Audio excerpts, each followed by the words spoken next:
Hey guys, feels like it's been a minute since I've done a video. Again, my apologies for kind of dropping off the planet last week. I don't know what that was, but it wasn't much fun.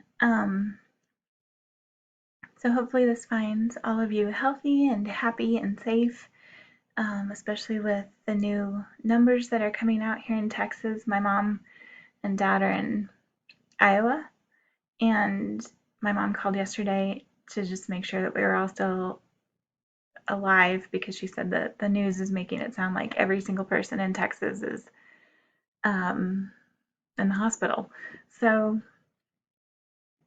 uh, this is a crazy time, isn't it? And we're at the end, and I'm so proud of you. You made it through almost six whirlwind weeks of insanity. I mean, seriously, could any of us have predicted that the past 6 weeks would go like this? But you made it, and I just wanted to tell you how impressed I am with you. And I mean, seriously, if you can get through this with your head held high and still, breathing, you're going to do amazing things with the rest of your college career. So, the last Module 16, is opening up this afternoon for you. Our semester ends this coming Tuesday, but we have this big holiday weekend in between there. So tomorrow and Friday through Sunday, the college is closed, and I just wanted you to have as much time as possible to work on your final. There's one last discussion board. The discussion is asking you, what would you give, what advice would you give to incoming first year experience students? Because this this stuff that we have going on in our world right now, it's not planning on going anywhere anytime soon, nor should it. Some of this stuff needs to get fixed and not just swept under the rug. Like, there needs to be big changes. So I'm not going to go on a big political thing here, but our world should and will never look the same as it used to, is my prediction and my hope. So what would you tell incoming first year experience students?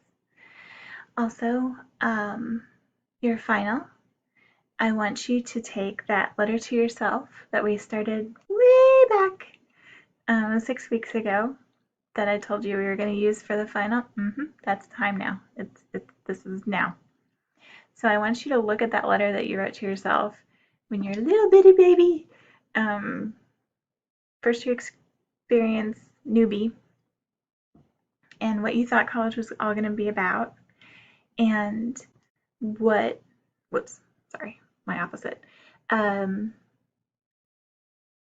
where you started, and then I want you to take the middle part to your most beneficial assignments that we did this semester and why, and then take it to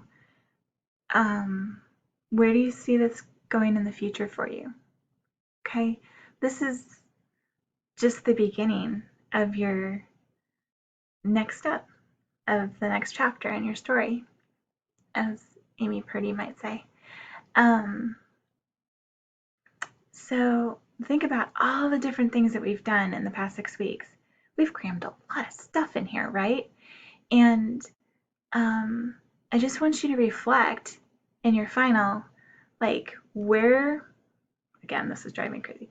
Where were you? Where did you go? Like, how did you learn and how did you grow? And where are you headed? There were a lot of things, you may have noticed, that had to do with success, like the word success, this semester. And one of the questions that I want you to reflect on in your final is, what does that mean to you now versus what did it mean to you at the beginning of our journey? Like, if your definition of what success was um, at the beginning was just how much money you make, or what brand of car you have in the driveway, or what size house you have, or what neighborhood you live in, or that's a part of it, but that's not all of what a definition of success is. So I want you to explain to me, what is it for you? Because we all have a different definition. However, it cannot be that one dimensional. It's how much money you make, it's how much, what car you have. It's more than that. Like, and if it's still that, sign up for the class again, because you didn't learn. So look in the book. Look at all these things that we did this very short semester, and think how you've grown. And then ultimately, what does that mean for you moving forward? I've seen so many papers that started off with, uh, this is what I want to do. And then throughout our time, I thought I wanted to do this, and now I wanted to do that. It's one of the reasons why we do that career exploration project, because maybe you got through the research for the career that you were researching and you went, this is totally not what I want to do. And you know what? You haven't wasted your time. It's a good thing to figure that out. You didn't spend a whole bunch of money or a bunch of years studying something that you realize, wait a second, that is not how I want my life to look. That's why I asked you to look at those things. And if you did your research for your career exploration project and you got to the end of it and you could say, I could totally see myself doing that.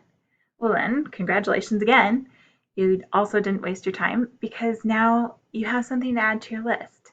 Is it what you're going to do for the rest of your life? Probably not. Most of us change careers an average of 7 times. That doesn't mean I teach at Iowa State University, which I did, and now I teach at Lone Star College, and then I go to UT to teach. It's me teaching at a higher education level. It's then perhaps going and being a crisis counselor for the American Red Cross, which is one of the things that I have, clunking around in the back of my brain. Or it's me becoming a play therapist, which is also something that I have clunking around, or an art therapist. So those are very different careers, right? What you start with is not what you're going to finish with, more than likely. So know that every single thing that you go through, and some of you have been through immense, immense pain and huge challenges. I mean, just heart-wrenching things that you've shared, and you know all about overcoming some big, big obstacles and coming through the other side. So make sure that every single thing, whether it's a success or a failure, that you get back up, you dust yourself up, and you keep moving forward. Even though we're done in just a few short days, as professor and student, I want you to know that you are welcome to email me, pick up the phone, someday, hopefully stop by my office when we're back to normal on campus, because you're never going to be bothering me. It's never an inconvenience. I love hearing what new adventures you're going through and new steps that you're taking on your journey of education and life. So please stop by, drop me a line, whatever. Someday if you need a job recommendation, or you're trying to get into a certain university honor society or fraternity or sorority and you need a letter of recommendation, that's part of why we have that module on relationships in college, because that's part of the gig. That's why you would make relationships with your professors. So I just wish you all the best. In theory, there's supposed to be a what's it called? Oh, evaluation on your My Lone Star account. If you don't see it yet, keep looking for it. I don't have access to a student Lone Star account, so I can't pull it up and say it's going to be there and you click there. They usually make it fairly simple for you to find it, but make sure you do surveys for all of your classes that you're taking this session. And if you're going to take a break and take a breath during this second summer session, then great, gear up for fall, because none of us know what that's going to look like. I'm sure it's going to be an adventure. And if you're going to keep rolling and chug on through to summer session 2, good luck. And I wish you all the best.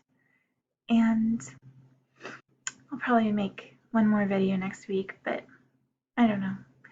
Have a safe and happy 4th of July. And yeah.